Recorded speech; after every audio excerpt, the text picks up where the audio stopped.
सूरह फातिहा 100 मरतबा पढ़कर जो दुआ मांगी जाए वो कबूल होती है।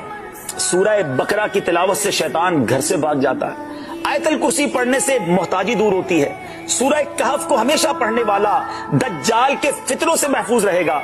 वालिदैन की कब्र पर हर जुमा सूरह यासीन की तिलावत करने से उसकी हुरूफ की तादाद के बराबर उनके गुनाह बख्श दिए जाते हैं। सूरह रहमान 11 बार पढ़ने से तमाम मकासद पूरे होते हैं। सूरह वाक़िया जो शख्स रोजाना पढ़ेगा उसे कभी फाका ना होगा। सूरह मुल्क को हर रात पढ़ने वाला अज़ाबे कब्र से महफूज रहेगा।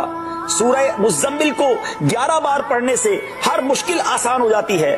सूरह मुद्दस्सिर को पढ़कर हिफ्ज़े कुरान की दुआ मांगने से कुरान करीम का याद करना आसान हो जाता है। जो बच्चे हिफ्ज़ कर रहे हैं उनके लिए जबरदस्त वजीफा है। सूरह तीन व ज़ैतून जो है 3 मरतबा पढ़ने से अखलाक व किरदार बेहतर होते हैं। सूरह अलक में जो